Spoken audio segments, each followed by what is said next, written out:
Don't forget to subscribe and press the bell icon to never miss a video from testbook.com.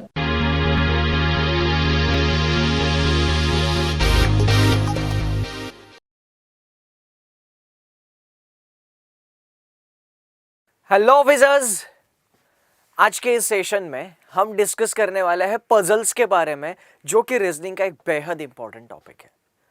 Puzzle and setting arrangement इस course का हमारा ये पहला lecture है, तो इस पहले ही लेक्चर में हम पजल के बारे में डिटेल में जानेंगे।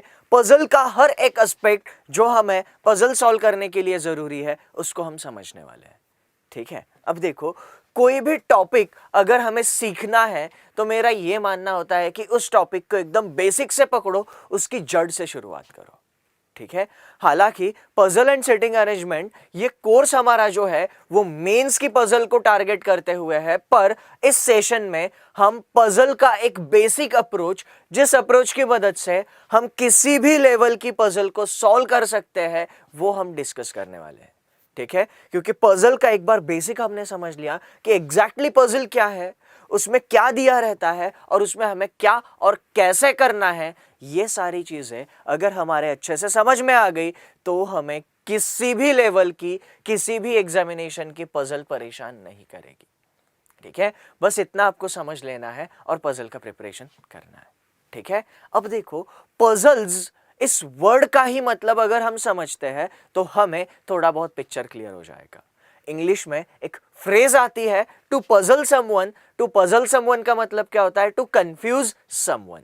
ठीक है, किसी को कंफ्यूज करना।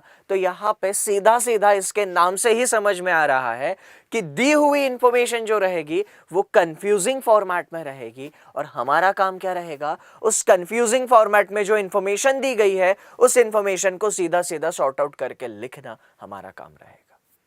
ठीक है, तो यहां पर पजल का मतलब कंफ्यूजन, कंफ्यूज्ड फॉर्मेट में दी गई इंफॉर्मेशन को सॉर्ट आउट करना हमारा काम है। इतना तो समझ में आ गया। रीजनिंग के बाकी जितने भी चैप्टर्स हमने देखे हुए हैं, उन चैप्टर्स में इंफॉर्मेशन उतनी ज्यादा कंफ्यूजिंग नहीं रहती जितनी पजल्स में रहती है। ठीक है, तो इस कंफ्यूजन को टैकल करने के लिए, इस कंफ्यूजन को सॉर्ट आउट करने के लिए कुछ मेथड्स है, कुछ तरीके हैं। अगर वो तरीके हमें समझ में आ जाए, ठीक है, तो यहां पर हम पजल्स को एकदम अच्छे से डील कर सकते हैं। ठीक है, तो इस सेशन में हम दो पजल्स डिस्कस करेंगे। एक क्वाइट सिंपल जो प्री वाली पजल होगी, और दूसरी एक मेंस में जो एक्चुअली पूछी गई है वो पजल हम डिस्कस करेंगे, और दोनों में चीजें कहाँ और कैसे चेंज हो रही है ये समझेंगे। क्योंकि बेसिकली देखो, मेरा मानना यह है कि पजल सॉल्व करने के लिए आपको अगर मास्टर बनना है तो आपको इंफॉर्मेशन कैसे दी गई है उस इंफॉर्मेशन को समझना है, और उस इंफॉर्मेशन को हैंडल कैसे करना है ये आपको समझना है।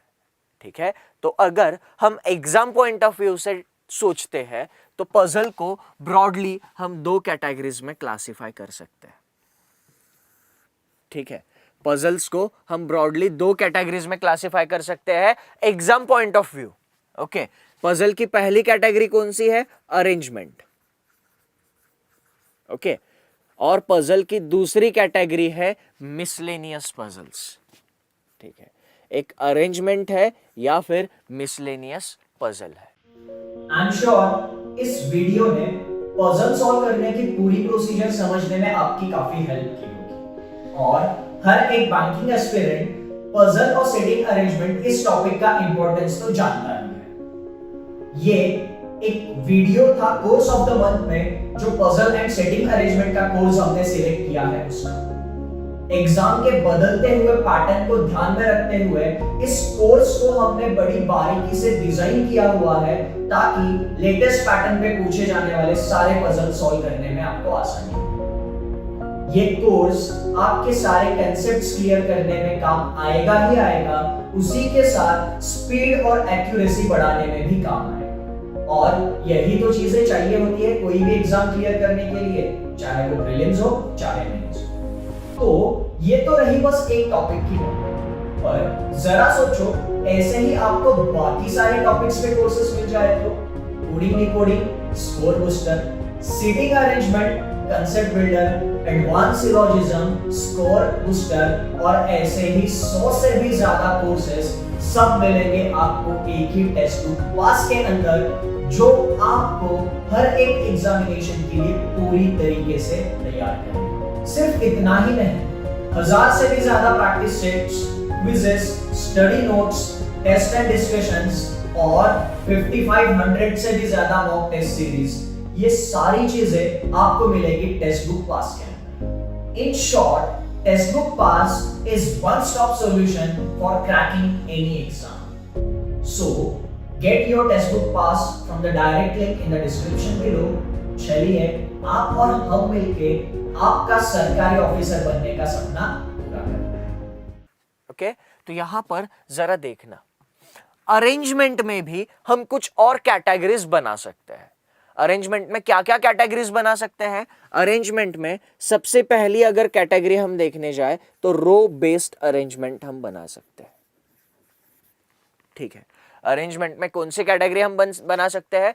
रो बेस्ड अरेंजमेंट। जरा समझो ये क्या होता है। ठीक है, जब कभी भी किसी भी अरेंजमेंट में हमें चीजों को एक के बाजू में एक यानी एक लाइन में अरेंज करना होगा, उस अरेंजमेंट को हम रो बेस्ड अरेंजमेंट कहेंगे। चीजें कुछ भी हो सकती है। चीजें क्या क्या हो सकती है यहां पर जरा देखना। रो बेस्ड अरेंजमेंट में हो सकता है कुछ लोग एक के बाजू में एक बैठे हुए हो। रो बेस्ड अरेंजमेंट में यह हो सकता है कुछ कार्स पार्किंग में एक के बाजू में एक पार्क की है। रो बेस्ड अरेंजमेंट में यह हो सकता है कुछ बंगलोज एक के बाजू में एक है, ऐसी कंडीशंस हमें दी है। तो बेसिकली चीजें कुछ भी हो सकती है, हमें बस वहां पर उन चीजों को एक के बाजू में एक अरेंज करना होता है। ठीक है, तो पजल में कभी भी चीजों को अगर एक के बाजू में एक अरेंज करना है तो हम उस पजल को रो बेस्ड अरेंजमेंट में ट्रीट करेंगे। ठीक है, दूसरी कैटेगरी जो है पजल्स की, वो है कॉलम बेस्ड अरेंजमेंट।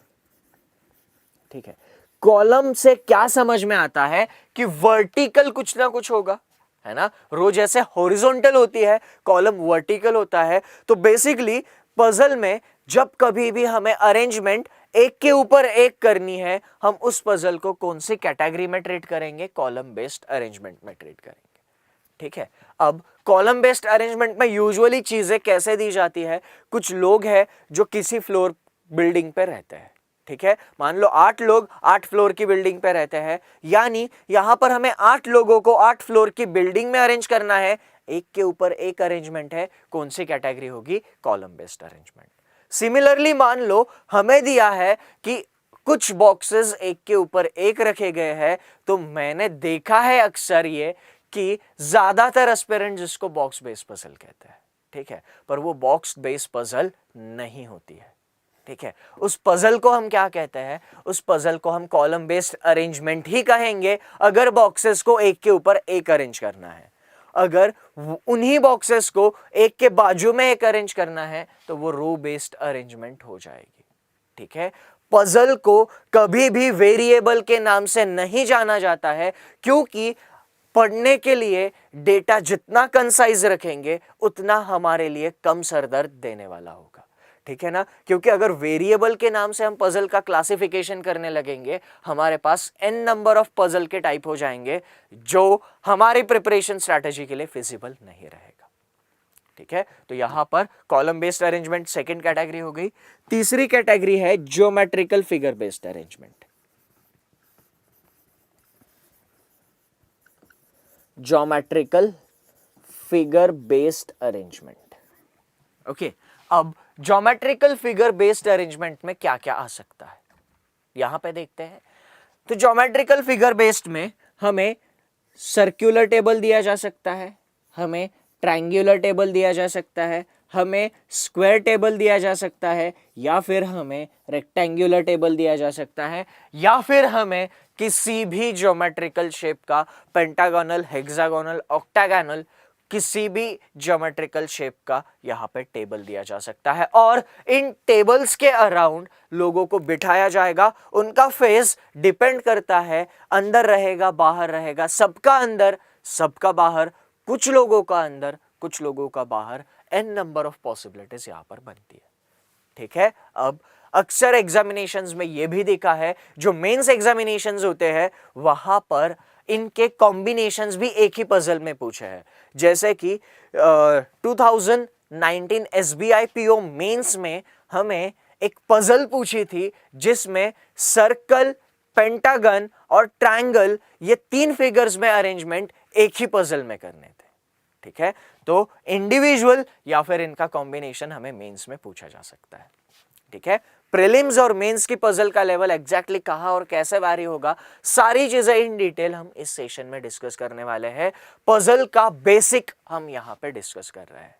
ठीक है, अब जरा देखना यहां पर। ठीक है, हमने अरेंजमेंट से रिलेटेड जितनी भी चीजें हैं वो सारी चीजें यहां पे डिस्कस कर ली है। बेसिकली 3 टाइप के अरेंजमेंट हमारे पास है, एक रो बेस्ड, दूसरा कॉलम बेस्ड, तीसरा ज्योमेट्रिकल फिगर बेस्ड अरेंजमेंट। ठीक है, अब अरेंजमेंट के बाद आते हैं मिसलेनियस पे। पजल का ये जो मिसलेनियस टाइप है, यहां पर हर एक उस चैप्टर से पजल बन सकती है जो चैप्टर आपने रीजनिंग में पढ़ा है। क्या बोल रहा हूं, ध्यान से सुनना। आपने रीजनिंग में जो हर एक चैप्टर पढ़ा हुआ है, उस हर एक चैप्टर पे पजल बन सकती है। ठीक है, अभी तक मोस्ट प्रोमिनेंटली एग्जाम में कौन कौन से चैप्टर्स पर पजल पूछी गई है और यूजुअली पूछी ही जाती है, तो इसका आंसर है कि ब्लड रिलेशन पर पजल पूछी जाती है।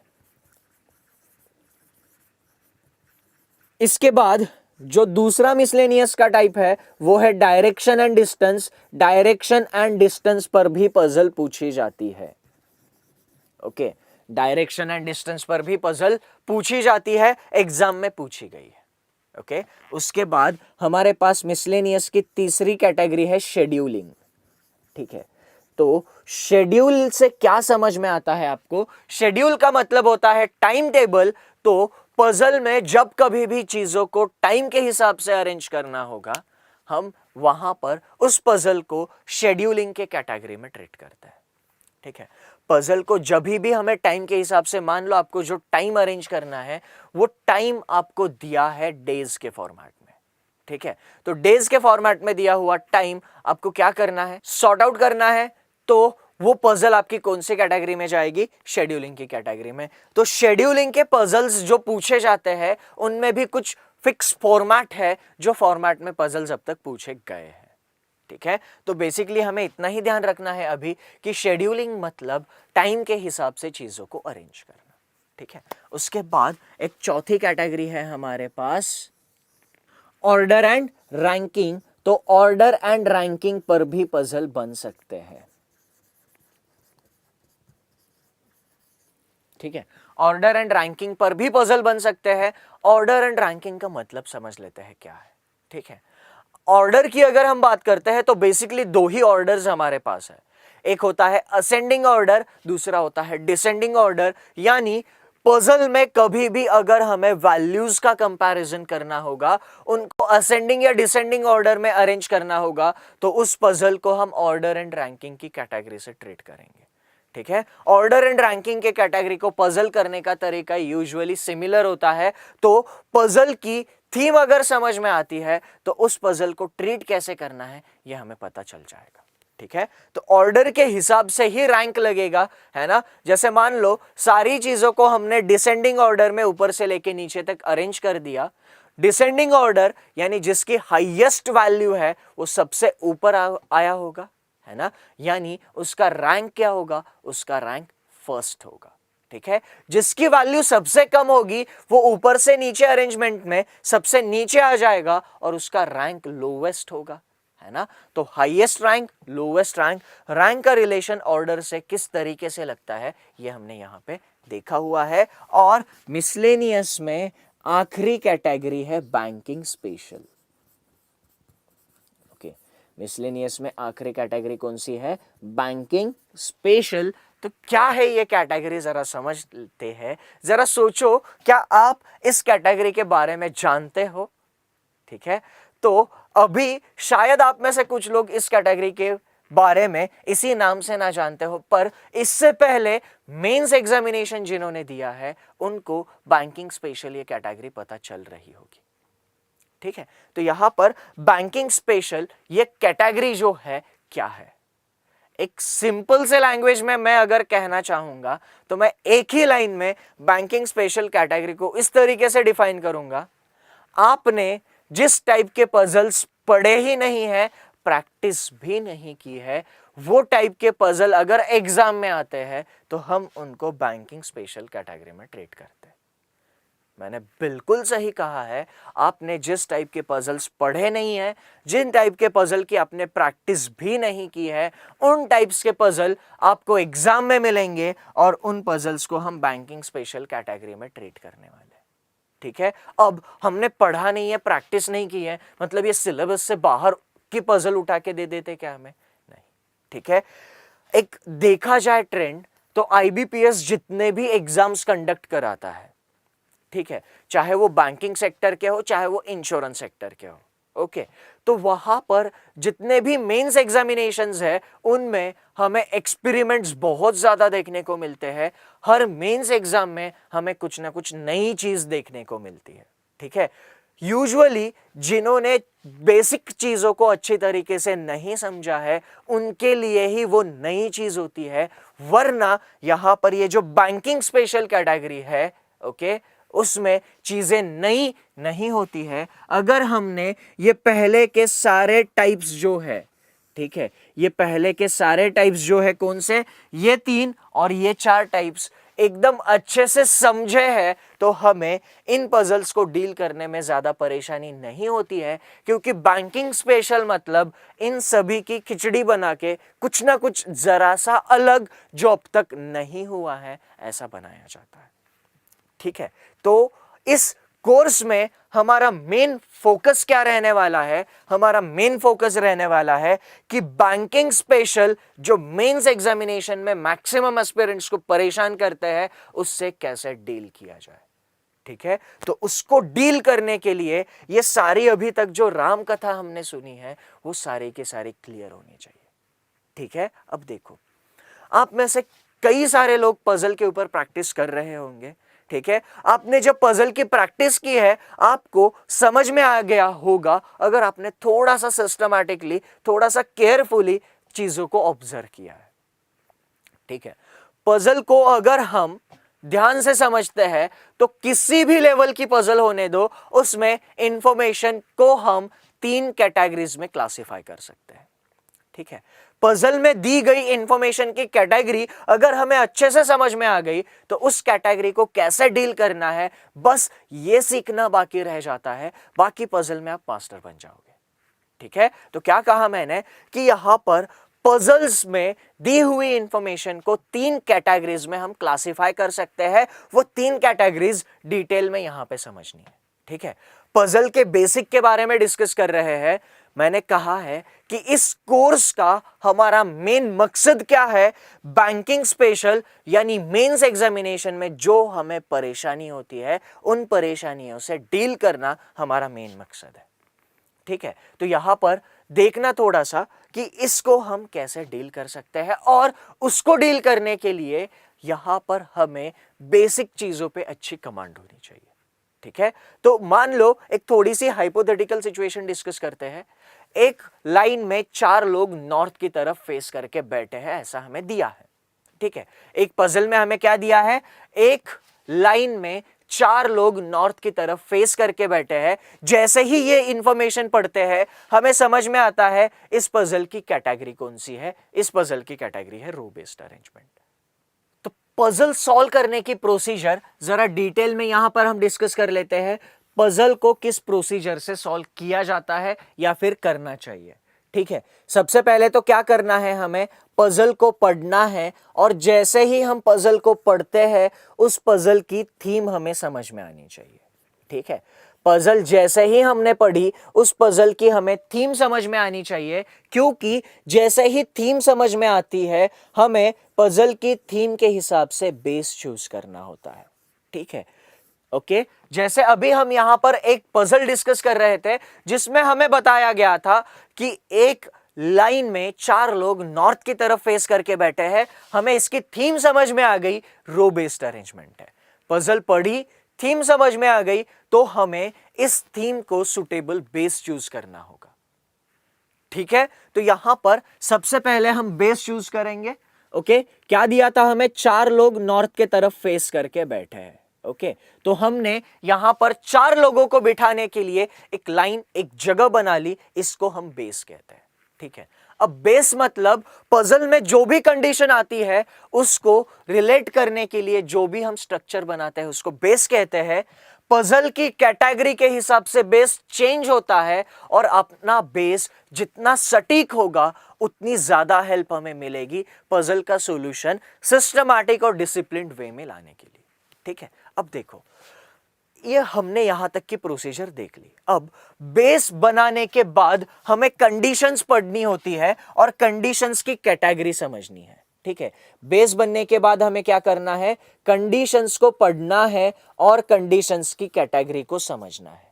ठीक है, कंडीशंस की कितनी कैटेगरी है हमने डिस्कस किया था? कंडीशंस की सिर्फ 3 कैटेगरी होती है। ठीक है, अब देखो यहां पर इस पजल में अगर हमें बताया जाए A sits at left end of the row, इस पजल में अगर हमें कंडीशन दी जाए ए इस लाइन की लेफ्ट एंड में बैठता है, तो हम इस पॉइंट को बिना किसी कंफ्यूजन के इस बेस में रिलेट कर सकते हैं, यानी ए को कंफर्म इस लाइन के लेफ्ट एंड में बिठा सकते हैं, है ना? तो ये इंफॉर्मेशन की पहली कैटेगरी है जिसमें इंफॉर्मेशन बिल्कुल स्ट्रेट फॉरवर्ड दी जाती है। स्ट्रेट फॉरवर्ड इंफॉर्मेशन का मतलब क्या होता है कि जो इंफॉर्मेशन हमने पढ़ी और समझी है उसको बेस में रिलेट करने में कोई कंफ्यूजन नहीं रहता है। ठीक है, तो यहां पर इंफॉर्मेशन की जो कैटेगरीज हम डिस्कस कर रहे हैं वो किस ग्राउंड पे, किस बेसिस पे डिस्कस कर रहे हैं कि जो इंफॉर्मेशन बेस में रिलेट करते वक्त कंफ्यूजन होगा, उस कंफ्यूजन की लेवल पे यहां पर हम इंफॉर्मेशन की कैटेगरीज डिस्कस कर रहे हैं। ठीक है, तो यहां पर पहली इंफॉर्मेशन की कैटेगरी कौन सी हुई? स्ट्रेट फॉरवर्ड इंफॉर्मेशन, जिसमें इंफॉर्मेशन बिल्कुल सीधी सीधी दी जाती है। ठीक है, इंफॉर्मेशन की दूसरी कैटेगरी समझते हैं। ओके, इंफॉर्मेशन की दूसरी कैटेगरी, मान लो इसी पजल में हमें दिया है A sits at end of the row. पहले हमें क्या दिया था? A sits at left end of the row. अब क्या बताया जा रहा है? A sits at end of the row. A line के एंड पर बैठता है, तो लाइन के कौन से एंड पर ए बैठता है, लेफ्ट एंड पे या राइट एंड पे, ये क्लियर है क्या हमें? नहीं। तो जब हम ये इंफॉर्मेशन बेस में रिलेट करने गए, हमें कंफ्यूजन हुआ और वो कंफ्यूजन होकर कितनी केसेस बनी? 2 केसेस। एक केसेस में ए यहां पर ले सकते थे, दूसरी केस में ए यहां पर ले सकते थे। ठीक है, तो ये इंफॉर्मेशन बेस में रिलेट करने गए तो हमें कंफ्यूजन हुआ और उस कंफ्यूजन से 2 केसेस बनी। तो इंफॉर्मेशन की दूसरी कैटेगरी जो है उसमें कंफ्यूजन तो होता है पर लिमिटेड होता है। ठीक है, यानी जब हम इंफॉर्मेशन पढ़ते हैं वो बेस में रिलेट करने जाएंगे, अगर वो वहां पर थोड़ा बहुत ही कंफ्यूज करेगी तो उसको हम दूसरी कैटेगरी की इंफॉर्मेशन में ट्रीट करेंगे। ठीक है, अब यहां पर इस एग्जाम्पल में मान लो हमें दिया रहता A and B always sit adjacent to each other. A और बी हमेशा पड़ोसी होने चाहिए, तो इस इंफॉर्मेशन को रिलेट करने जाते तो क्या क्या केसेस बनती जरा समझना। ए और बी हमेशा साथ में होने चाहिए, तो ए और बी हम यहां पर ऐसे ले सकते हैं। ठीक है, ए और बी हमेशा साथ में होने चाहिए, इनका सीक्वेंस चेंज करके यहां पर भी ले सकते हैं। ठीक है, ए और बी को साथ में यहां पर भी लिया जा सकता है, सीक्वेंस चेंज होगा तो ए और बी साथ में यहां पर भी लिया जा सकता है। ठीक है, वैसे ही ए और बी साथ में ये 2 प्लेसेस पर भी आ सकते थे, सीक्वेंस चेंज हो जाएगा तो ये 2 प्लेसेस पर भी ए और बी आ सकते थे। ठीक है, ए और बी हमेशा साथ में रहने चाहिए। इस इंफॉर्मेशन को अगर हम यहां पे रिलेट करने जाते तो 1 2 3 4 5 6 केसेस बनती, यानी कंफ्यूजन बहुत ज्यादा हो रहा है। ठीक है, तो ये इंफॉर्मेशन की तीसरी कैटेगरी है जिसमें कंफ्यूजन बहुत ज्यादा रहता है। ठीक है, तो यहां पर सिर्फ इन 3 कैटेगरीज की इंफॉर्मेशन आपको किसी भी लेवल के पजल में मिलने वाली है। ठीक है, 3 कैटेगरीज एक बार फिर से देख लेते हैं क्या क्या है। ये 3 कैटेगरीज हमने किस बेसिस पे डिस्कस की है, किस बेसिस पे डिटरमाइन की है? पढ़ी हुई इंफॉर्मेशन जब बेस में रिलेट करने जाएंगे तो वहां से कितना कंफ्यूजन मिलता है, उस कंफ्यूजन के बेसिस पे हमने ये 3 कैटेगरीज डिस्कस की है। पढ़ी हुई इंफॉर्मेशन अगर डायरेक्ट बेस में रिलेट हो गई तो उसको हम फर्स्ट कैटेगरी में ट्रीट करेंगे। पढ़ी हुई इंफॉर्मेशन को बेस में रिलेट करते वक्त कंफ्यूजन हुआ और वो थोड़ा बहुत ही रहा तो उसको सेकंड कैटेगरी में ट्रीट करेंगे। और पढ़ी हुई इंफॉर्मेशन को बेस में रिलेट करते वक्त बहुत ज्यादा कंफ्यूजन हुआ तो हम उसको तीसरी कैटेगरी में ट्रीट करेंगे। ठीक है, यहां पर तो देखो पजल सॉल्व करने का प्रोसीजर अब पूरा कर लेते हैं। पजल पढ़नी है, थीम समझनी है, बेस बनाना है, कंडीशंस पढ़नी है। कंडीशंस पढ़ने के बाद उनकी कैटेगरीज आपको डिसाइड करनी है। वो कंडीशन पहले कैटेगरी से है, दूसरे कैटेगरी से है या फिर तीसरे कैटेगरी से है, और कैटेगरी समझने के बाद उस कैटेगरी के अकॉर्डिंग उस इंफॉर्मेशन को हैंडल करना है। बस पजल का सॉल्यूशन मिल जाएगा। ठीक है, अब यहां पर पजल सॉल्व करने का प्रोसीजर यही है, चाहे वो पजल प्रीलिम्स लेवल की हो, चाहे वो पजल मेंस लेवल की हो, चाहे क्लर्क की हो, चाहे पीओ की हो, चाहे आईबीपीएस की हो, चाहे एसबीआई की हो। ठीक है, किसी भी पजल को सॉल्व आप इस प्रोसीजर से कर सकते हो। ठीक है, अब यहां पर मैं कुछ चीजों पे डिस्कस करना चाहूंगा। ठीक है, अगर कोई भी पजल इसी प्रोसीजर से सॉल्व होती है तो कुछ पजल्स इजी जाती है, कुछ पजल डिफिकल्ट जाती है। ऐसा क्यों? ठीक है, अब ये अगर हम एक बेसिक चीज समझ लेते हैं कि क्वेश्चन डिफिकल्ट कहां और कैसे बन सकता है तो इस चीज को भी हम अच्छे से टैकल कर सकते हैं। ठीक है, तो देखना किसी भी एग्जामिनेशन में किसी भी सब्जेक्ट के सवालों को डिफिकल्ट बनाने के सिर्फ दो तरीके होते हैं। ठीक है, किसी भी एक क्वेश्चन का डिफिकल्टी लेवल सिर्फ दो चीजों पर डिपेंड रहता है, इंफॉर्मेशन कितनी और किस तरीके से दी है। ठीक है, अब यहां पर देखो इंफॉर्मेशन किस तरीके से दी है, यानी आपको कंडीशंस जो है वो अच्छे से समझ में आनी चाहिए। ठीक है ना, अगर लैंग्वेज ही कॉम्प्लिकेटेड दी है तो वो पजल सॉल्व करने के लिए आसान होगी क्या? नहीं। तो यहां पर पजल को सबसे पहले अगर डिफिकल्ट कहां पर बनाया जा सकता है तो वो यहां पर कंडीशंस में। ठीक है, कंडीशंस में मतलब क्या? पजल की लैंग्वेज के साथ छेड़छाड़ होगी, लैंग्वेज ही कॉम्प्लिकेटेड दी जाएगी या फिर पजल का पैटर्न कॉम्प्लिकेटेड दिया जाएगा। ठीक है, जहां पर चीजें समझने के लिए हमें परेशान करेंगी तो पजल डिफिकल्ट यहां से बन सकते हैं। यह पहला तरीका है। दूसरा तरीका क्या देखा हमने क्वेश्चन को डिफिकल्ट बनाने का, कि इंफॉर्मेशन कितनी दी गई है। अब देखना जरा, इंफॉर्मेशन जितनी ज्यादा और स्ट्रेट फॉरवर्ड दी है उतनी वो ये दो कैटेगरीज में आ जाएगी, है ना। और इन दो कैटेगरीज की इंफॉर्मेशन को डील करने में ज्यादा परेशानी नहीं होती, पर इंफॉर्मेशन जितनी कम और इनडायरेक्ट दी जाएगी उतनी वो इस कैटेगरी में आ जाएगी। यानी बहुत सारी कंफ्यूज करने वाली इंफॉर्मेशन अगर उस पजल में बहुत ज्यादा दी है तो भी वो पजल डिफिकल्ट बन जाती है। ठीक है, तो यहां पर अगर हम देखते हैं तो पजल को डिफिकल्ट सिर्फ और सिर्फ दो ही जगह पर बनाया जा सकता है, और वो दो जगह कौन सी है? एक, पजल की कंडीशंस की लैंग्वेज को ही कॉम्प्लिकेटेड बना दे, पजल की लैंग्वेज कॉम्प्लिकेटेड बना के उसको डिफिकल्ट बनाया जा सकता है, या फिर उस पजल में बहुत ज्यादा कंफ्यूज करने वाली जो इंफॉर्मेशन है उस इंफॉर्मेशन को ज्यादा देकर वहां पे पजल कॉम्प्लिकेटेड बनाई जा सकती है। तो अब तक हमने पजल क्या होता है, पजल के टाइप्स क्या है, पजल को सॉल्व करने का प्रोसीजर क्या है, उनमें आने वाली कंडीशंस की कैटेगरी क्या है, ये सारी चीजें देख ली है। ओके, आई एम श्योर इस वीडियो ने पजल सॉल्व करने की पूरी प्रोसीजर समझने में आपकी काफी हेल्प की होगी, और हर एक बैंकिंग एस्पिरेंट पजल और सेटिंग अरेंजमेंट इस टॉपिक का इंपॉर्टेंस तो जानता ही है। ये एक वीडियो था कोर्स ऑफ द मंथ में, जो पजल एंड सेटिंग अरेंजमेंट का कोर्स हमने सिलेक्ट किया है उसका। एग्जाम के बदलते हुए पैटर्न को ध्यान में रखते हुए इस कोर्स को हमने बड़ी बारीकी से डिजाइन किया हुआ है ताकि लेटेस्ट पैटर्न पे पूछे जाने वाले सारे पजल सॉल्व करने में आपको आसानी हो। ये कोर्स आपके सारे कंसेप्ट्स क्लियर करने में काम आएगा ही आएगा, उसी के साथ स्पीड और एक्यूरेसी बढ़ाने में भी काम आएगा। और यही तो चीजें चाहिए होती है कोई भी एग्जाम क्लियर करने के लिए, चाहे वो प्रीलिम्स हो चाहे मेंस हो।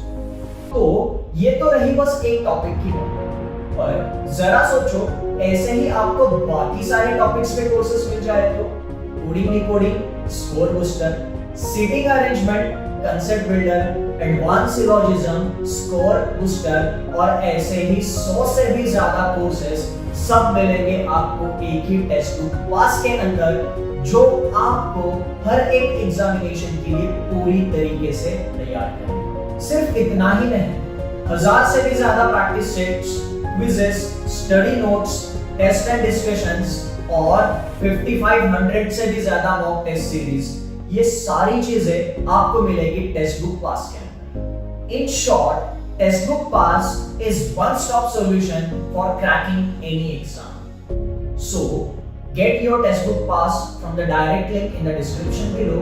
चलिए आप और हम मिलके आपका सरकारी ऑफिसर बनने का सपना पूरा करते हैं। हमारा मेन मकसद क्या है? प्रीलिम्स के पजल तो सॉल्व हो जाते हैं, ठीक है, एक सर्टेन लेवल की प्रैक्टिस और अंडरस्टैंडिंग डेवलप हो जाती है तो प्रीलिम्स लेवल के पजल सॉल्व हो जाते हैं। पर मैक्सिमम एस्पिरेंट्स परेशानी फेस करते हैं मेंस लेवल की पजल सॉल्व करने के लिए, ठीक है। मेंस लेवल की पजल अगर आपको सॉल्व करनी है, ठीक है, मेंस लेवल की पजल अगर आपको सॉल्व करनी है तो सबसे पहले ये जो अभी तक सारी चीजें डिस्कस की है वो सारी चीजें आपकी क्लियर होनी चाहिए। उसी के साथ साथ एक छोटा सा पॉइंट यहां पर मैं डिस्कस करना चाहूंगा कि मेंस एग्जामिनेशन में कितने टाइप्स की पजल आती है, ठीक है, क्योंकि हमें मेंस एग्जामिनेशन पे ज्यादा फोकस रखना है। ओके, मेंस एग्जामिनेशन में अगर मैं कहूं तो सिर्फ 2 टाइप की पजल आती है, ठीक है। मेंस एग्जामिनेशन में कितने टाइप की पजल आती है? सिर्फ 2 टाइप्स की पजल आती है। एक पहला टाइप है इजी टू अंडरस्टैंड, ठीक है, पहला टाइप कौन सा है? Easy to understand. और दूसरा पजल का टाइप है डिफिकल्ट टू अंडरस्टैंड, ठीक है। बस यही 2 टाइप के पजल हमें किसी भी मेंस एग्जामिनेशन में मिलेंगे, चाहे वो मेंस एग्जामिनेशन क्लरिकल का हो, पीओ का हो, आईबीपीएस का हो, एसबीआई का हो या फिर किसी भी इंश्योरेंस सेक्टर की मेंस एग्जामिनेशन का हो, ठीक है। मेंस एग्जाम में हमें सिर्फ ये 2 टाइप के पजल मिलेंगे। अब आप सभी लोग शायद ये वर्ड यहां पर देख के चौंक गए होंगे, इजी टू अंडरस्टैंड, मेंस में भला इजी पजल कैसे आ सकती है? तो थोड़ा सा समझना, ठीक है। पजल का क्लासिफिकेशन किस बेसिस पे कर रहे हैं? क्योंकि आपका प्रिपरेशन जितना सिस्टमैटिक रहेगा उतना ज्यादा बेनिफिट आपको होना है, सिलेक्शन आप में से सभी का होना है। मैटर ये करता है कितने कम समय में आप सिलेक्शन ले रहे हो, ठीक है। तो यहां पर जो पजल समझने के लिए आसान होती है वो सॉल्व करने के लिए डिफिकल्ट होती है। तो ये क्या माजरा है? समझने के लिए आसान है, सॉल्व करने के लिए डिफिकल्ट है, समझेंगे। और जो डिफिकल्ट टू अंडरस्टैंड होती है वो सॉल्व करने के लिए इजी होती है, ठीक है। क्या ये झोल है ये समझते हैं, ठीक है। इजी टू अंडरस्टैंड मतलब पजल में जो कंडीशंस दी जाती है वो सारी कंडीशंस हमें फटाफट समझ में आती है। कंडीशन को समझने के लिए ज्यादा दिमाग दौड़ाने की जरूरत नहीं पड़ती। अगर हमें सारी चीजें सही से समझ में आ रही है तो फिर ये सॉल्व करने के लिए डिफिकल्ट क्यों है? आते हैं वापस यहां पर, हमने डिस्कस किया था पजल को डिफिकल्ट सिर्फ 2 जगह पे बनाया जा सकता है, ठीक है। यहां पर ये समझने के लिए आसान है तो इस पजल को डिफिकल्ट यहां से बनाया जाता है, यानी इस पजल में केसेस बहुत सारी बनती है, ठीक है। टेक्निकली अगर हम रीजनिंग की लैंग्वेज में बात करें तो इसको हम पॉसिबिलिटीज कहते हैं। जब पजल में कंफ्यूजन बहुत सारा हो जाता है तो पॉसिबिलिटीज बहुत ज्यादा बनती है और बहुत पॉसिबिलिटीज वाला पजल का एक टाइप होता है, ठीक है। मेंस एग्जामिनेशन में पजल कौन से कैटेगरी से आई है बिल्कुल मैटर नहीं करेगा, क्योंकि मेंस एग्जामिनेशन तक हर एक टाइप के पजल को कैसे डील करना है ये आपको समझ में आ चुका होगा, ठीक है। पर अब मेंस एग्जामिनेशन में किसी भी पजल को ये 2 कैटेगरीज में ही क्लासिफाई करना ज्यादा बेहतर है, क्योंकि अगर आपको डायरेक्शन डिस्टेंस की पजल सॉल्व करने आ रही है, ठीक है, तो आप डायरेक्शन डिस्टेंस की पजल मेंस में भी सॉल्व कर सकते हो। बस ये दोनों चीजें आपको आनी चाहिए, ठीक है। तो यहां पर जो पजल समझने के लिए आसान होगी वो सॉल्व करने के लिए डिफिकल्ट इसलिए होगी क्योंकि पॉसिबिलिटीज उसमें ज्यादा बनेंगी। अब यहां पर दूसरी कैटेगरी पर आते हैं difficult to understand. Difficult to understand but solve करने के लिए इजी, ये क्या है? ठीक है, यहां पर अगर पजल में कंडीशंस ही घुमा फिरा के दी है, ट्विस्ट करके दी है, तो वो समझने में हमें टाइम जाता है, ठीक है। पर एक बार वो सही से अगर क्लिक हो जाए, ठीक है, तो वो पजल को सॉल्व करना बड़ी बात नहीं रहती है, क्योंकि उस पजल में 2 या 3 से ज्यादा पॉसिबिलिटीज नहीं बनती है, चाहे वो पजल SBI मेंस की भी क्यों ना हो। बहुत सोच समझ के ये स्टेटमेंट मैंने यहां पे आपको दिया है। अगर वो पजल को आप सही से समझ लेते हो, सही कंडीशंस को पकड़ते हो, तो वो पजल सॉल्व करने में लिटरली आसान रहेगी, बट यहां पर लिटरली वो पजल चैलेंजिंग रहेगी, ठीक है। अब ये दोनों टाइप्स को डील करने के लिए क्या क्या चीजें हमारे पास होनी चाहिए, वो अगर अच्छे से पता हो तो यहां पे सारी चीजें एकदम अच्छे जा सकती है, ठीक है। जैसे यहां पर इस पजल के टाइप को डील करने के लिए हमारा कॉम्प्रिहेंशन अच्छा होना चाहिए, पजल की लैंग्वेज हमें अच्छे से समझ में आनी चाहिए। जब तक हमारी कॉम्प्रिहेंशन के ऊपर कमांड अच्छी नहीं रहेगी, इस टाइप के पजल को हम डील नहीं कर पाएंगे, ठीक है। वैसे ही यहां पर ये देखते हैं, easy to understand but difficult to solve, ठीक है। यहां पर इस टाइप के पजल को डील करने के लिए हमें पॉसिबिलिटीज हैंडल करनी पड़ेगी, और पॉसिबिलिटीज हैंडल करने के लिए हमारे पास अच्छे मेथड्स होने चाहिए, हमारा कंसंट्रेशन और पेशेंस का लेवल बहुत ज्यादा होना चाहिए, ठीक है। तो ये सारी चीजें जरूरी है हमें किसी भी लेवल की पजल को टैकल करने के लिए। तो यही चीजें सारी समझकर आप पजल की प्रैक्टिस पहले दिन से स्टार्ट करते हैं, तो आपको मेंस एग्जामिनेशन में पजल्स उतने परेशान नहीं करेंगे जितना आपको वो परेशान कर सकते हैं एक सही अप्रोच की ना होने की वजह से, ठीक है। तो सही अप्रोच और सही अंडरस्टैंडिंग के साथ आपको पजल्स की प्रैक्टिस करनी है, ठीक है। तो यहां पर अभी तक हमने पजल की जो भी थ्योरी डिस्कस की है, उस थ्योरी को एग्जांपल्स के साथ डिस्कस करेंगे। अभी 2 पजल्स डिस्कस करेंगे, एक सिंपल लेवल की होगी और एक पजल वो डिस्कस करेंगे जो एक्चुअली मेंस एग्जामिनेशन में पूछी गई है, ठीक है।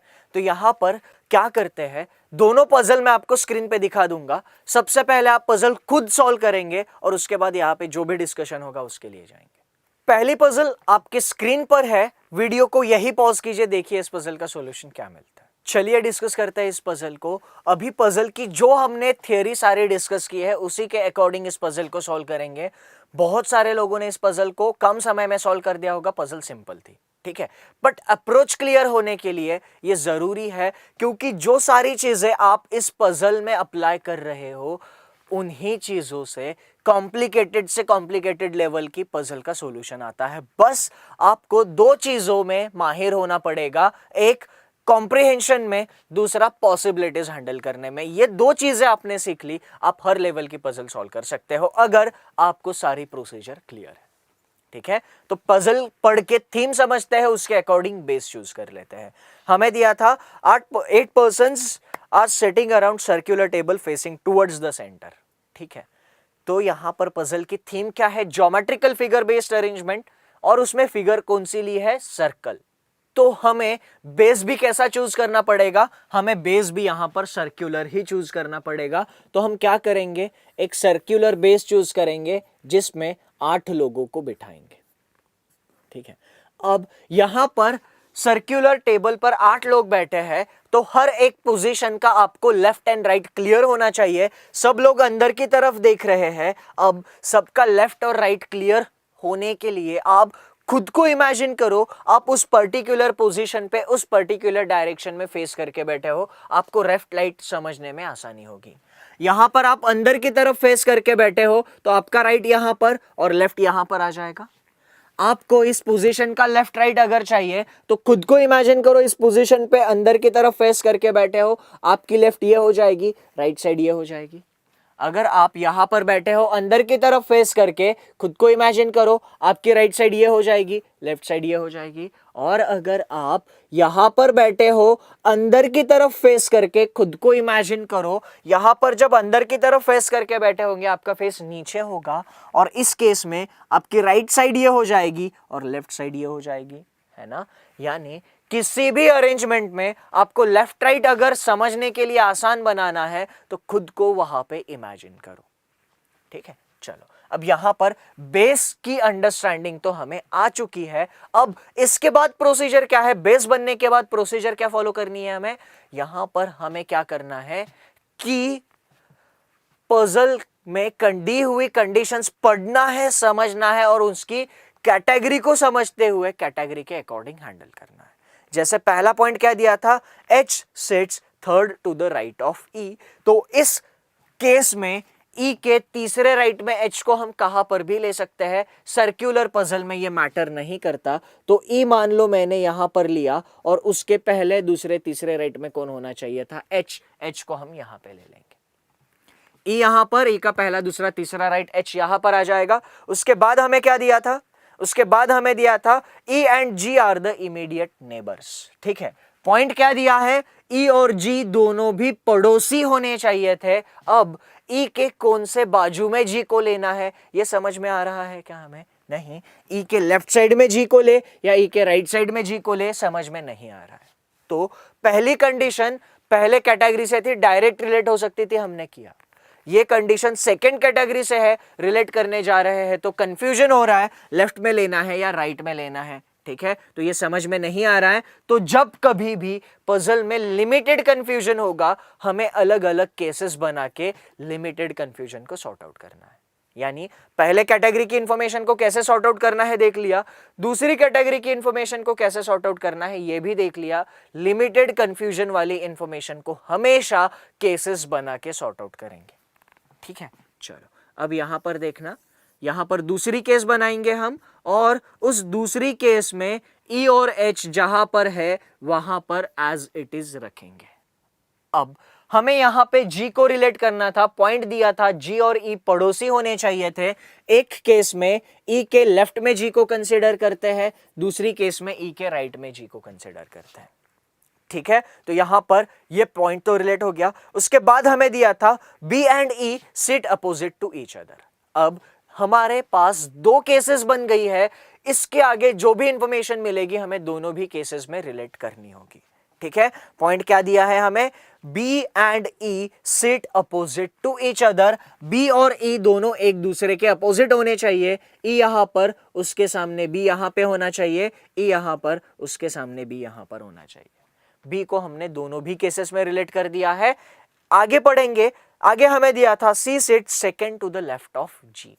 G की दूसरी लेफ्ट पोजीशन पे C बैठता है, G यहां पर है, G को अंदर की तरफ देख रहा है, G का पहला लेफ्ट दूसरा लेफ्ट यहां पे कौन होना चाहिए था, C।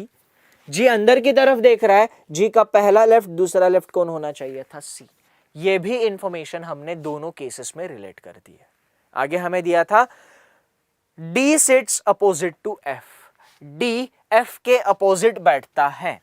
अब देखो D F के अपोजिट, तो यहां पर D को रिलेट करने के लिए कितनी जगह हमारे पास बची है, 3।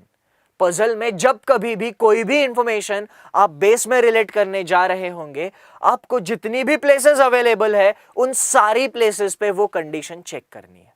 ठीक है, सिंपल पजल में मैं जो अप्रोच बता रहा हूं वही अप्रोच कॉम्प्लिकेटेड से कॉम्प्लिकेटेड पजल में हम लगाने वाले हैं। ठीक है, तो यहां पर देखना क्या दिया था, D और F अपोजिट। D यहां पर लिया, उसके अपोजिट F यहां ले सकते हैं क्या, नहीं। इसका मतलब D यहां पे आ सकता है क्या, नहीं। बाकी दो जगह पर D को चेक करेंगे, D यहां पर लिया तो F यहां पर आ सकता है और D यहां पर लिया तो F यहां पर आ सकता है। ठीक है, अभी इसमें फिर से दो केसेस बनाए क्या D के लिए, नहीं। ऑलरेडी दो केसेस हमारे पास हो चुकी है, तो पॉइंट थोड़ा सा ज्यादा कंफ्यूज कर रहा है क्योंकि इसमें दो केसेस बनेंगी और इसमें भी D और F के लिए दो केसेस बनेंगी। D यहां पर, F यहां पर, D यहां पर, F यहां पर। D यहां लेंगे, उसके सामने F यहां नहीं आ पाएगा। ठीक है, तो ये इंफॉर्मेशन फिलहाल तीसरी कैटेगरी में है, तो ये पॉइंट बस हम नोट डाउन करके रखते हैं, D और F एक दूसरे के अपोजिट होने चाहिए थे। ठीक है, इसके बाद हमें दिया है E is not neighbor of C and C is not the neighbor of F। Point हमें क्या दिया है, E और C पड़ोसी नहीं होने चाहिए थे। इस केस में जरा देखना, E और C पड़ोसी बन चुके हैं, यानी ये केस तो गलत हो गई है ना। जब हम मल्टीपल केसेस बनाएंगे हमें कुछ ना कुछ कंडीशंस ऐसी मिलेगी जो सैटिस्फाई नहीं हो रही होंगी, और जहां पे कंडीशन सैटिस्फाई नहीं होती है वो केस हम कैंसिल कर देंगे। ठीक है, यहां पर E और C पड़ोसी नहीं है, चल जाएगा, C और F भी पड़ोसी नहीं होने चाहिए थे। अब जरा इस पॉइंट पर आते हैं, अगर हम D को यहां पर लेते, ओके, D से लेकर कंफ्यूजन था ना, हमें क्या था, D से लेकर कंफ्यूजन था, तो D की जितनी भी पॉसिबिलिटीज है वो सारी पॉसिबिलिटीज चेक करेंगे। यही मेथड आपको सारे पजल में अप्लाई करना है, ठीक है। तो देखो D अगर यहां पे लेते तो F यहां पर आ जाता, पर चलता क्या हमें, नहीं, क्योंकि F और C पड़ोसी नहीं होने चाहिए। इसका मतलब D यहां पर ले सकते थे क्या, नहीं, तो D के लिए जो दो प्लेसेस बन रही थी उसमें से सिर्फ एक ही प्लेस फाइनल हो जाएगी। D यहां पर आया है तो यहां पर कौन आ जाएगा, F। अब 8 में से 7 लोग हो चुके हैं, सिर्फ एक ही पर्सन बचा हुआ है और वो कौन है, A। तो यहां पर आखिरी प्लेस जो बची थी वहां पर A आ जाएगा और इस पजल का सॉल्यूशन हमें मिल जाएगा, ठीक है। पजल बहुत सिंपल थी, आप में से बहुत सारे लोगों ने इस पजल को सॉल्व कर लिया होगा, ठीक है, पर पजल छोटी थी, समझने के लिए आसान थी, इसीलिए आप सबने शायद समझ के फटाक से सॉल्व कर दिया। पर अगर यही पजल कॉम्प्लिकेटेड हो जाएगी तो कैसे डील करना है, एग्जैक्टली वैसे जैसे हमने अभी प्रोसीजर फॉलो की है, ठीक है। इस प्रोसीजर से आप कितने भी कॉम्प्लिकेटेड लेवल का पजल सॉल्व कर सकते हो, ठीक है। चलो, तो अभी इस पजल का सॉल्यूशन क्लियर है। पजल को सॉल्व करने के बाद उसके ऊपर पूछे गए क्वेश्चन का आंसर करना बहुत सिंपल होता है, ठीक है। अब देखो यहां पर इस पजल का सॉल्यूशन मिल गया है। अब मैं आपको नेक्स्ट पजल दिखा दूंगा स्क्रीन पे, आपको वो पजल सॉल्व करनी है, देखना है उसका सॉल्यूशन क्या मिलता है। नेक्स्ट पजल आपकी स्क्रीन पर है, वीडियो यहीं पे पॉज कीजिए, देखिए इसका सॉल्यूशन क्या मिलता है। चलिए डिस्कस करते हैं इस पजल को। प्रोसीजर वही फॉलो करेंगे, जैसे ही हम पजल का पहला पैरा पढ़ते हैं हमें समझ में आ रहा है इस पजल में भी हमें 8 लोगों को सर्कुलर टेबल पे बिठाना है। तो सबसे पहले क्या करेंगे, हम एक सर्कुलर टेबल बनाएंगे जिस पर 8 लोगों को बैठने के लिए जगह होगी, ठीक है। 1 2 3 4 5 6 7 एंड 8। अब देखना यहां पर हमें कंडीशंस कुछ गड़बड़ लग रही है। यहां पर हमें पहला पॉइंट क्या दिया है, P@Q means P sits second to the left of Q। यहां पर कंडीशंस ही कुछ अलग मिल रही है। पिछली पजल में कंडीशंस बहुत सिंपल, स्ट्रेट फॉरवर्ड, सीधी सीधी मिल रही थी। यहां पर हमें क्या दिया है, P@Q, इसका कुछ तो मतलब दिया है, ठीक है। तो यहां पर इसको रिलेट कैसे करना है ये समझ में नहीं आ रहा है, तो हम इसको नोट डाउन करेंगे, क्योंकि इसका क्या करना है अभी इस स्टेज पे पता है क्या हमें, नहीं। तो फिलहाल ये इंफॉर्मेशन हमारी कौन सी कैटेगरी में है, तीसरी कैटेगरी में। जो इंफॉर्मेशन का क्या करना है अभी समझ में नहीं आता है उसको सिस्टमैटिकली बस नोट डाउन करो। P@Q, इसका मतलब है P sit second to the left of Q। इसका मतलब Q के फर्स्ट और सेकेंड लेफ्ट में P होना चाहिए। जरा समझो ये पॉइंट क्या कहना चाह रहा है, ठीक है। हमें जब कभी भी @ का सिंबल देकर दो वेरिएबल्स दिए जाएंगे, उसका मतलब क्या होगा, @ के पहले आने वाला वेरिएबल दूसरे वेरिएबल के सेकेंड लेफ्ट में होना चाहिए, ठीक है। यहां पर यही ये कंडीशन कहना चाह रही है, P@Q means P sit second to the left of Q। इसका मतलब होता है @ के पहले आने वाला दूसरे के सेकेंड लेफ्ट में होना चाहिए। तो पहली कंडीशन का मतलब हमने समझ लिया। दूसरी कंडीशन क्या दी थी, P#Q means P and Q sit opposite to each other, ठीक है। यहां पर हमें सिंबल दूसरा कौन सा दिया था, हैश, और हैश की डेफिनेशन हमें दी थी।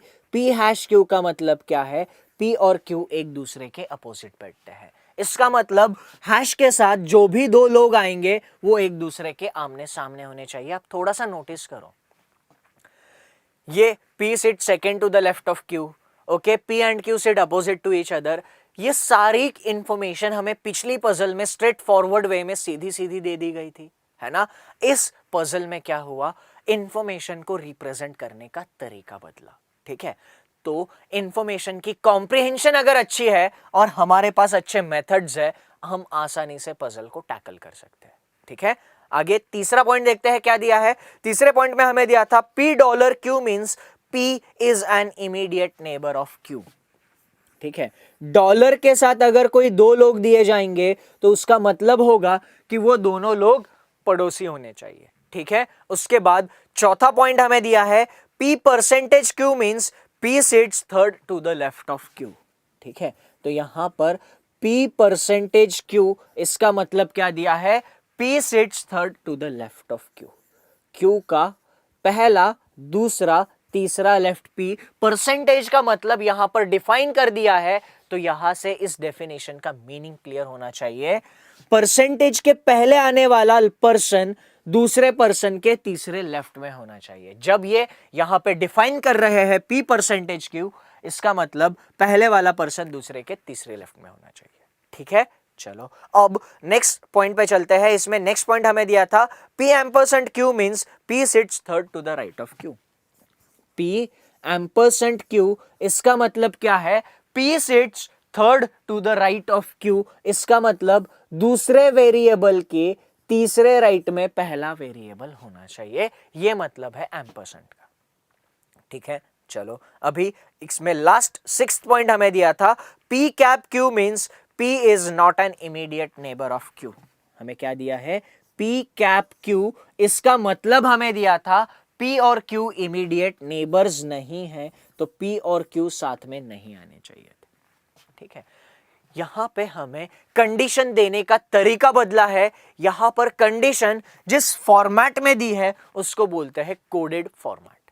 ठीक है, तो इस पजल को कोडेड पजल्स भी बोलते हैं। ठीक है, कोडेड पजल्स में इंफॉर्मेशन हमें कोडेड फॉर्मेट में दी जाती है। ठीक है, तो यहां पर इस इंफॉर्मेशन को हमने एक सिस्टमैटिकली सॉर्टेड वे में लिखा है। ओके, अब हमें कुछ स्टेटमेंट्स दिए हैं, उन स्टेटमेंट को हमें इन डेफिनेशंस के अकॉर्डिंग रिलेट करना है, हमें सॉल्यूशन मिल जाएगा। जैसे स्टेटमेंट्स आपके सामने स्क्रीन पर है, उसमें पहला पॉइंट हमें दिया था S एम्परसेंट V। ठीक है, S एम्परसेंट V, इसका मतलब दूसरे पर्सन के तीसरे राइट में पहला पर्सन होना चाहिए था। ठीक है, जरा देखना, मैं यहां पर समझाने के लिए आपको लिख रहा हूं। पहला पॉइंट क्या दिया था हमें, S एम्परसेंट V। ठीक है, एम्परसेंट की डेफिनेशन पर आते हैं। डेफिनेशन क्या कह रही है, जो भी दूसरा पर्सन होगा उसकी तीसरी राइट में पहला पर्सन होना चाहिए। तो इसमें दूसरा पर्सन कौन है, V, और पहला पर्सन कौन है, S। तो V का पहला, दूसरा, तीसरा राइट कौन होना चाहिए था, S होना चाहिए था। इस डेफिनेशन के अकॉर्डिंग हमने ये पॉइंट सॉर्ट आउट कर दिया है। ठीक है, इसमें आगे हमें दिया था $V। डॉलर का मतलब देखते हैं, $V, इसका मतलब V और T पड़ोसी होने चाहिए थे। ठीक है, अब V और T पड़ोसी कहां पर ले, समझ में आ रहा है क्या हमें, V के पड़ोस में T यहां पर भी आ सकता है, V के पड़ोस में T यहां पर भी आ सकता है। तो अगेन जब T को रिलेट करने जा रहे हैं तो यहां पर कंफ्यूजन हो रहा है, T को V की लेफ्ट में लेना है या राइट में लेना है। कंफ्यूजन होकर दो केसेस बन रही है, यानी ये इंफॉर्मेशन कौन सी कैटेगरी में है, सेकेंड कैटेगरी में, लिमिटेड कंफ्यूजन। लिमिटेड कंफ्यूजन के लिए क्या करते हैं, दो अलग अलग केसेस बनाते हैं। एक केस में T यहां पे कंसिडर करेंगे, दूसरी केस में T यहां पे कंसिडर करेंगे। ठीक है, T फाइनल हो गया। Okay, $V, T final. आगे हमें दिया है Y#V। ओके, हैश का मतलब Y और V जो है अपोजिट होने चाहिए थे। हैश का मतलब अपोजिट, Y और V अपोजिट। तो ये इंफॉर्मेशन हम दोनों भी बेसिस में रिलेट करेंगे। ठीक है, उसके बाद हमें दिया था X@T। @ का मतलब देखते हैं, X@T, इसका मतलब T के सेकेंड लेफ्ट में X होना चाहिए था, है ना।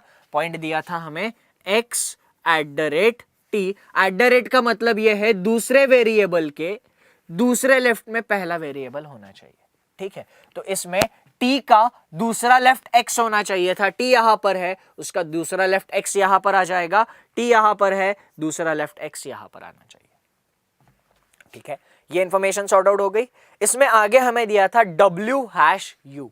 ओके, W#U, इसका मतलब W और U आमने सामने होने चाहिए थे। जरा देखना, W यहां पर लिया, उसके सामने U नहीं आ सकता। W यहां लिया, U यहां आ सकता है। W यहां लिया, U यहां आ सकता है। बेसिकली हम वही प्रोसीजर फॉलो कर रहे हैं जो इसके पहले पजल में की थी। W के लिए जितनी भी जगह अवेलेबल थी वो चेक की, तो इसमें W 2 जगह पर आ सकता है, इसमें भी W 2 जगह पर आ सकता है, यहां W नहीं आ पाएगा। ठीक है, इसका मतलब W के लिए 4 केसेस बन रही है। कंफ्यूजन बहुत ज्यादा हो रहा है। इंफॉर्मेशन की तीसरी कैटेगरी नोट डाउन करेंगे, W और U अपोजिट होने चाहिए। ठीक है, इसके बाद हमें क्या दिया है, v cap x x cap u। Cap का मतलब क्या है, वो दोनों पड़ोसी नहीं होने चाहिए, v और x पड़ोसी नहीं होने चाहिए थे। इस केस में v और x पड़ोसी बन चुके हैं, तो ये केस हमारी क्या हो जाएगी, कैंसिल हो जाएगी। ठीक है, अब जरा आगे देखना, x कैप u, इसका मतलब यहां पर x और u पड़ोसी नहीं होने चाहिए। जरा देखना, w हम यहां पर लेते तो u यहां पर आ जाता और x और u पड़ोसी बन जाते, जो चलता क्या, हमें नहीं चलता। इसका मतलब W के लिए जो दो प्लेसेस अवेलेबल थी उसमें से इस प्लेस पे W नहीं आ पा रहा है, तो W यहां पर आ जाएगा और उसके सामने U यहां पे आना चाहिए। ठीक है, अब दिए हुए लोगों में सारे लोग अरेंज हो चुके हैं, एक अकेला Z बचा था, Z यहां पर आ जाएगा और इस पजल का भी सॉल्यूशन हमें मिल जाएगा। ठीक है, तो यहां पर इस पजल को सॉल्व करने के लिए जो भी चीजें चाहिए थी वो हमने यहां पर डिस्कस की है। तो जरा देखना, लास्ट पजल और ये पजल अच्छे से ऑब्जर्व करो, दोनों भी पजल एग्जैक्टली सेम है, बस यहां पर मैंने वेरिएबल के नाम बदल दिए हैं। पहले और दूसरी पजल में यहां पर आपको एक और थोड़ा सा चेंज है इंफॉर्मेशन देने के तरीके में। ठीक है, यहां पर मैंने नाम कैसे कैसे बदले हैं मैं यहां पर लिख देता हूं। V की जगह E लिया था, Z की जगह A लिया था, U की जगह F था, S की जगह H था, Y की जगह B था, X के जगह C था, W के जगह D था और T के जगह G था। ठीक है, तो लास्ट पजल में ये चेंजेस ऐसे की। ठीक है, अब देखना, सेम ही इंफॉर्मेशन थी, पर सेम इंफॉर्मेशन को फर्स्ट पजल में हम बहुत आसानी से टैकल कर गए और सेकंड पजल में इसको टैकल करने में थोड़ी बहुत परेशानी हुई। ठीक है, तो यहां पर ये जो डिस्कशन था ये बस इस पॉइंट को समझाने के लिए था कि पजल का लेवल कहां और कैसे चेंज होता है। अगर हम ये सारी बारीक चीजें अच्छे से समझ लेते हैं, किसी भी लेवल की पजल को सॉल्व करने में हमें ज्यादा परेशानी नहीं होगी। ठीक है, तो इस कोर्स में हमारा मकसद यही रहेगा कि पजल के हर एक पहलू को इन डिटेल, इन डेप्थ हम समझ लें। ठीक है, पजल के हर एक पहलू का एनालिसिस कुछ इस तरीके से हम करें कि एग्जाम में किसी भी लेवल की किसी भी पैटर्न की पजल अगर आती है हमें वो ज्यादा परेशान ना करे। इसी को ध्यान में रखते हुए इस कोर्स में हम कई सारी पजल डिस्कस करने वाले हैं, उनमें से कुछ पजल्स मैं आपको अभी स्क्रीन पे दिखा रहा हूं। ठीक है, ये नेक्स्ट पजल आपके स्क्रीन पर है, देखो इस पजल को आप सॉल्व कर सकते हो क्या, और अगर कर सकते हो तो सॉल्व करने में कितना टाइम जा रहा है। ठीक है, ये और इस टाइप की पजल्स हम इस कोर्स में डिस्कस करने वाले हैं। स्क्रीन पर आते हैं, अब देखो आप में से कितने लोगों ने वो पजल सॉल्व कर ली। ठीक है, वो पजल थोड़ी सी कॉम्प्लिकेटेड थी समझने के लिए भी और उसकी इंफॉर्मेशन हैंडल करने के लिए भी।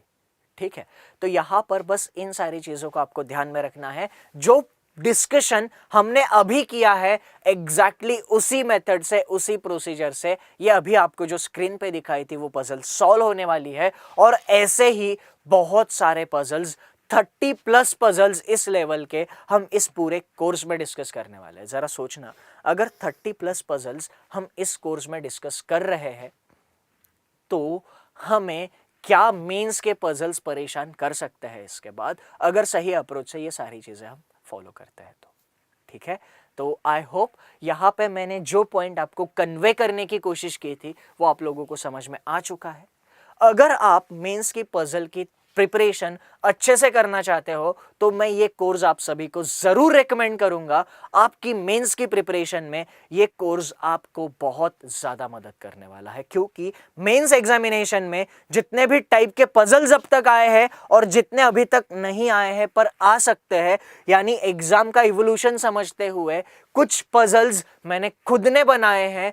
जैसे आपको मैथ्स में चैप्टर्स के ऊपर डीआई पूछा जाता है, वैसे हमारे रीजनिंग में अभी तक एक्सपेरिमेंट नहीं हुआ है पर हो सकता है।